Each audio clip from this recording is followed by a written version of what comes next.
From humble beginnings in the hills of Kapchorwa to representing Uganda at the Olympics all around the world, we bring you an athlete, a philanthropist, a man using sports for community transformation to address challenges like female genital mutilation, gender-based violence, and HIV, among others. The guy wants the third consecutive title.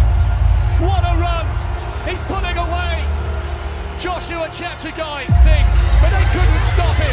The pride of Africa. He's roared like a lion, and so has Uganda. A wonderful silver for him.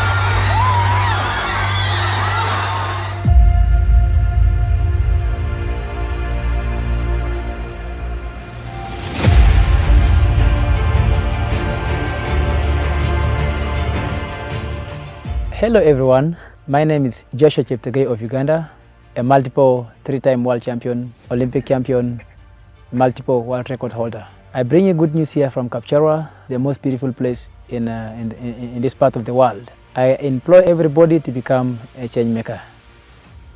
This is Up Close with Eva Nakato, proudly sponsored by Vice Versa Global. Enjoy. Where I hail from is actually a place where it was looked at as a place uncivilized, and people would say that can something good really come out of my village. That's Kwoti. For me growing up, and where I had so many difficulties and challenges as a young athlete, without mentors, struggling a lot with the mental health and how to make it in life, especially with my career, which was just budding. And I realized that these are some of the things that can really counter one's effort to give the best in, and also to get the best out of themselves. And this actually had to introduce me with the philanthropic idea. And I say to myself that I need to address these challenges which are faced by the young athletes, and not also athletes only, but young people who have no support, young people who want to pursue their dreams and they don't have any support and idea of how to do it. Cheptegei, like any other young athlete, would be expected to have been mentored into the sport, but this was not the case. I believe that it was only God that shaped me and opened way for me, because coming in from such a humble background, I didn't have really mentors, but I had people whom I looked up to, though even I never met them in real life. The greatest icons that I was looking up to them was by then Eliud Kipchoge from Kenya, Kenenisa Bekele of Ethiopia, Stephen Kiprotich of Uganda, and then Moses Kipsir of Uganda. I was passionate about becoming a positive change maker and becoming something of importance in the society. So I had always the wind of always becoming something. A change maker always has been carrying me throughout and energizing me as I pursue my day-to-day goals. Despite his accomplishments, Cheptegei continued to look forward to the community of his dreams. One of the most important things is that people should know is that when God has blessed you with success, you don't really keep it to yourself. You try at least to be of help, at least where you can be, where you can touch, where your hand can touch, at least offer some support. And you never know that the seeds that you are planting today can actually sprout, and tomorrow can be something huge. The story that can be best told is the one that has touched the lives of people. That's about impact. And I think also our existence will be if you can be able to reach out to others and be able to hold up their hands and be able to move together. That is the best success that can be told. I'm looking forward to a great society where there is tangible growth in terms of the key aspects that we are trying to address as a foundation. I'm looking at a community where everybody is an achiever in whatever they're doing, whether in sports, whether in education. That is a kind of community that I would want to see in the next 10 years. Cheptegei has not only interested the younger generation in athletics, but is also nurturing them through annual initiatives such as the Christmas Run.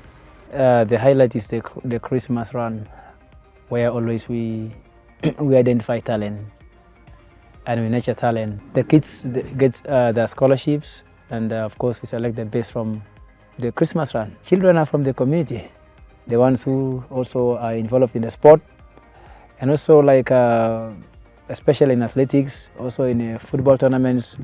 These are people who are part of the community, and they come cheering and supporting the programs. There are so many people who come to the office really trying to ask for help. But then what we do is that we have our background team that always do a lot of checks and trying to really figure it out and working with the local leadership to see if really such and such a person really deserves the help.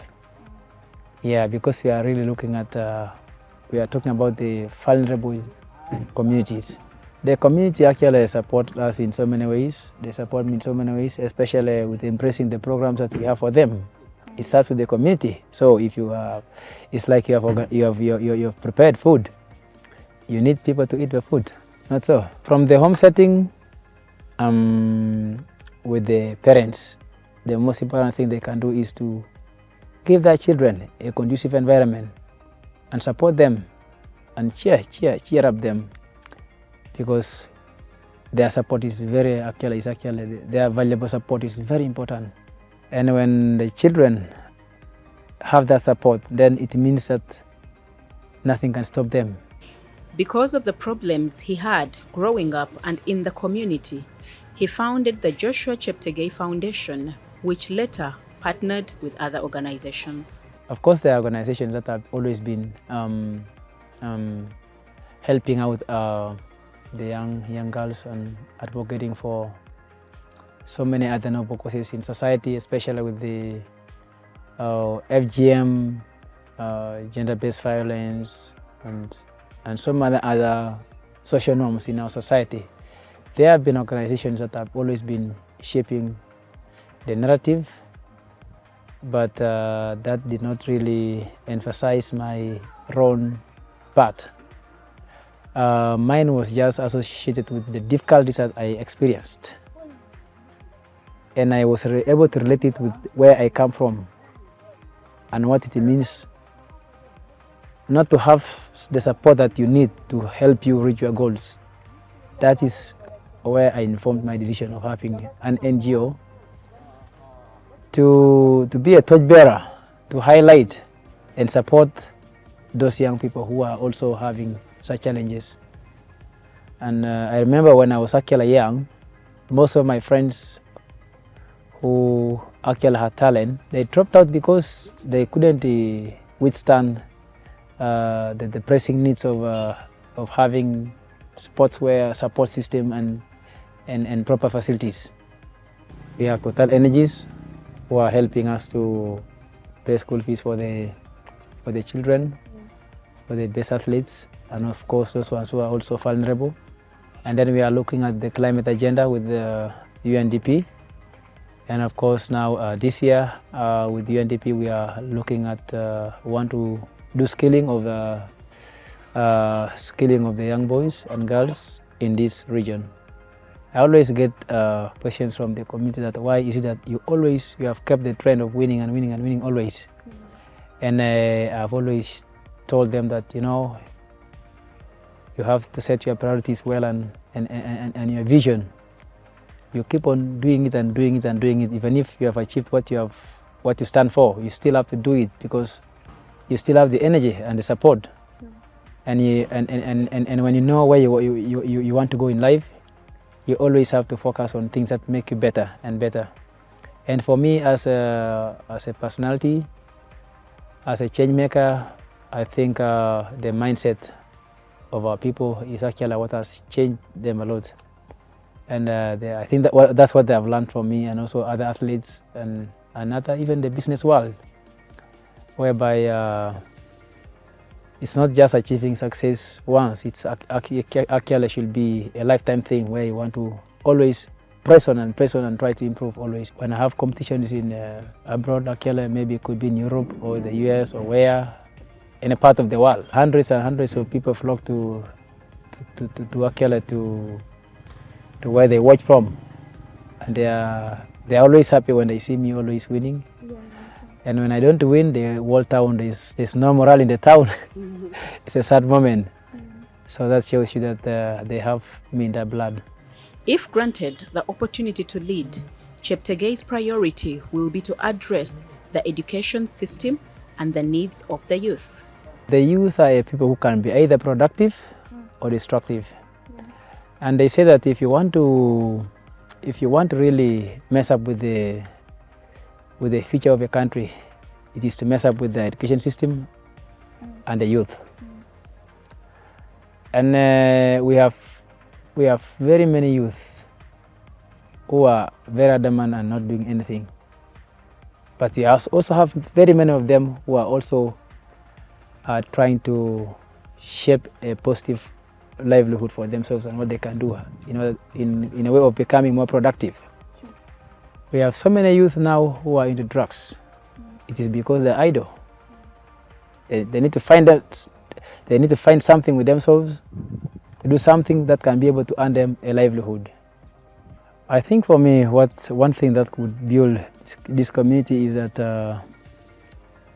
if people who have made it in life can be able to support just from their surrounding, I think it can change the whole of this place. Because we have people who have a lot of money, but they cannot be able to help. But if all these people have money and helping people, then it means that we would have a more support system that can be able to support the vulnerable people. So the poverty gap would have really, narrowed down. After my athletics career, I would want to be involved so much in both athletics and football. And so soon we will be able to unveil our academy for football, and we want to grow sports here. Yeah. I want a story told from here to the world, because I can have the time to be more involved when I'm retired, and also to have more time with family. I'm happily married, and I have 3 children. My wife, she's #1 cheerleader, and these are people who always support me from the background, and without them, I think I can't do much. My last request to you guys is that let us keep fit. When we are fit and healthy, we can be able to achieve whatever we want to achieve in life. I thank you all. I remain yours, Silverback. We hope you've been inspired by Joshua Cheptegei, and we hope you've loved this episode.